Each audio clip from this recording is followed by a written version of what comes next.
So grateful that Christina, asked me to commit because that's what I need to do. And I don't promote perfection. I just try to make progress every day.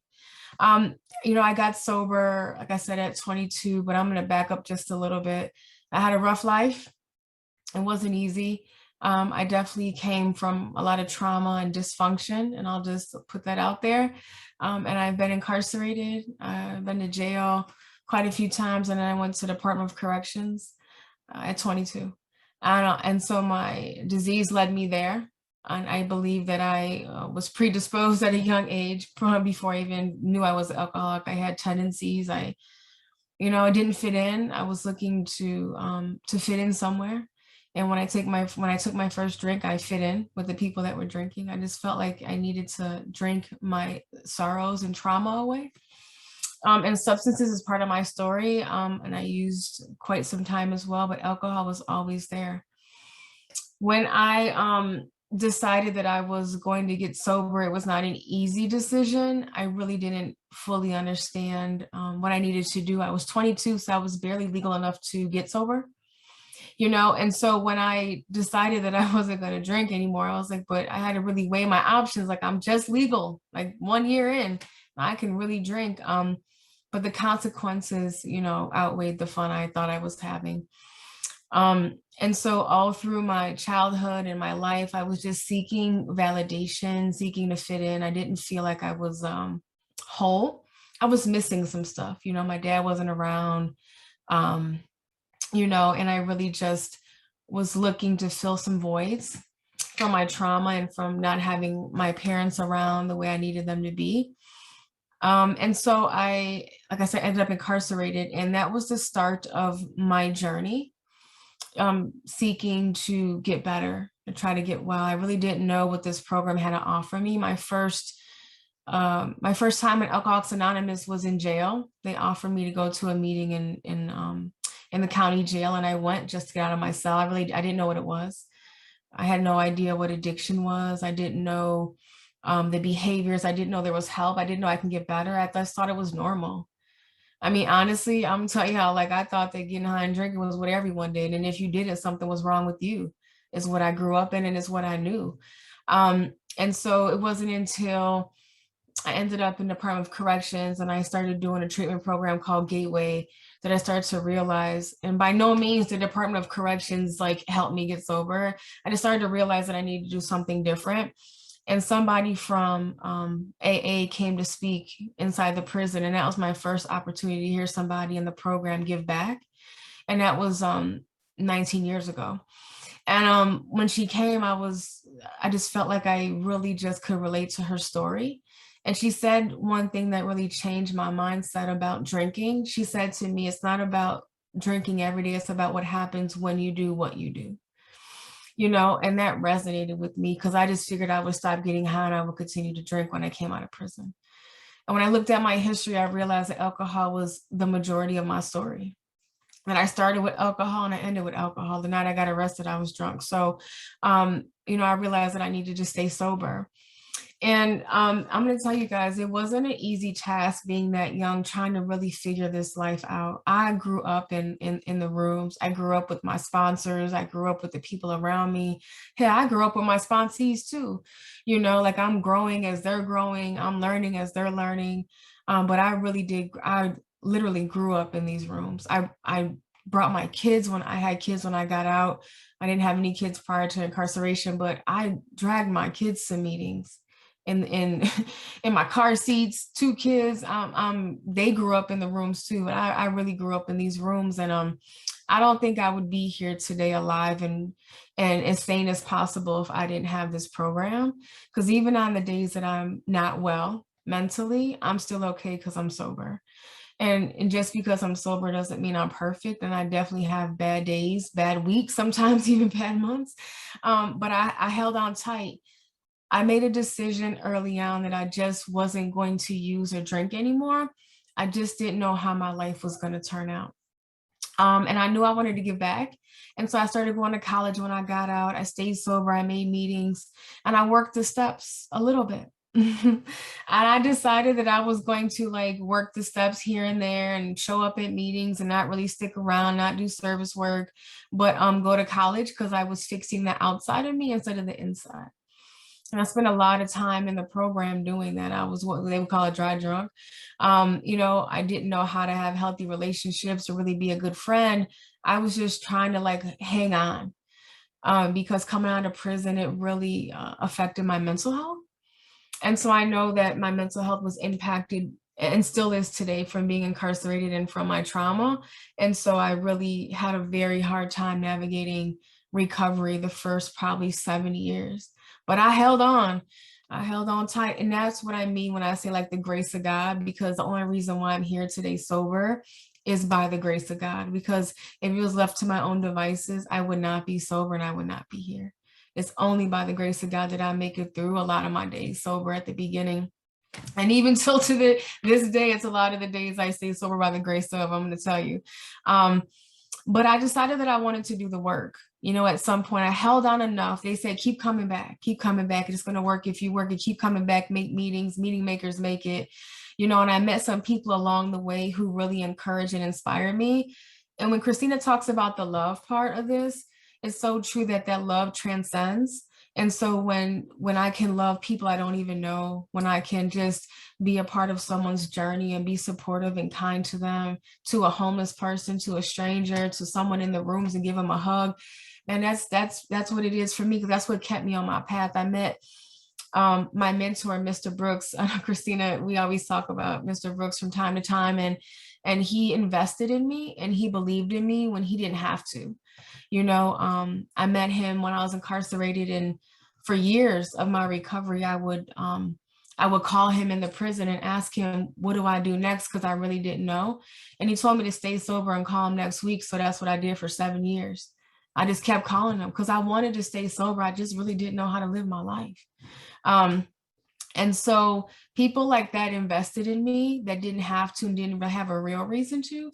And so I wasn't the best person. I wasn't kind and tolerant of other people. I was dishonest and I was selfish and self-seeking, and still can be sometimes, right? And so I decided I wanted to be that person for other people that Mr. Brooks was for me, even through the program or whatever. But I went to college and I got some degrees. I went for addictions counseling, and I thought that recovery was enough to be a good clinician, and I realized it wasn't. And so I went to therapy for 7 years. And those were probably the best years of my life, figuring out what I really need to do to make this program really work for me. So I got a great sponsor. I worked the steps. And I remember calling her one day and being like, I have all this drama in relationships because I'm still trying to figure that out, right? And she's like, what step you working? Because I don't care about that. And I was like, yo, she's like, I ain't your therapist. What step we talking about today? And I needed that redirection and I needed that focus. And I remember she told me one day, and Christina will appreciate this. She says, I don't want what you have. You want what I have. If you need me, you need to call me. And I was like, yo, I was like, okay, well, alrighty then. And so I can appreciate that I had some folks that would guide me honestly and direct me appropriately and check me when I needed to be checked. And to this day, she's still my sponsor and she still checks me, and I remember giving a lead some years back in Chicago, and she was there. And my sponsor was like, I'm so proud of you. She was like, yeah, but you didn't mention God till the very end. What's wrong with you? Every time I give a lead since then, I talk about God in the beginning because it's the most important part of my program. I do not stay sober without God. I'm going to tell you, my mental health is bad sometimes, but I stay sober, and that's only by the grace of God because I can't do it on my own. And I've realized that. And so I have to give credit where credit is due. I am only sober these many years because of God and what He's allowed me to do in my life. So I decided that I would continue my education, but I also would continue working the steps and really put in the work and sponsor people and chair meetings and give back and commit. And so I got my master's degree in forensic psych in 2016. And I was really grateful for that because I graduated high school throughout my disease of addiction with all D's. So to graduate with a real decent GPA over 3.75, like that's only by the grace of God and being sober, because I couldn't do it when I wasn't sober. So I decided I want to continue to give back to people. I decided to work in the field um, of substance abuse and mental health. But in order for me to do that, I had to be well myself. And so I made a commitment to myself that I would do my best to be well for other people and for myself, first and foremost. But I can't help nobody else unless I'm well within me, and a couple of things that I continue to do. I do my best to have my conscious contact with God every day, and be brutally honest with myself that I'm fucked up on some days, literally, and got to figure out how to navigate that, right?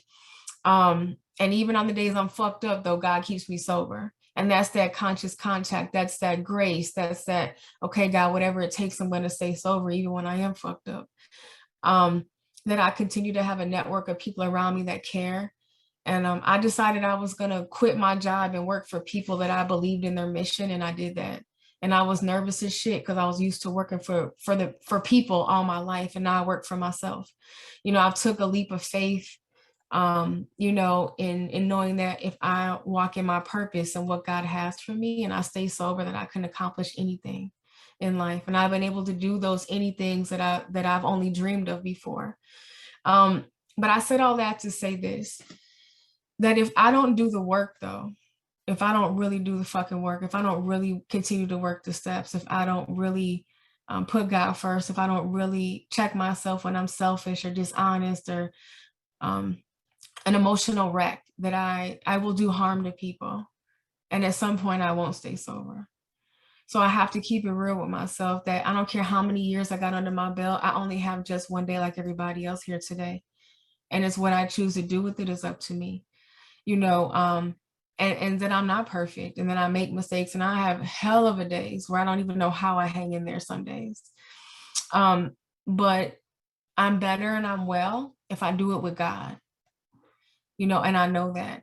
And the journey's not over. Almost like it's just beginning again. Like every time I get over some stuff and I get through some stuff, that I'm like, man, God is like reinventing me all over again. And I continue to work the steps and I do my inventory to the best of my ability.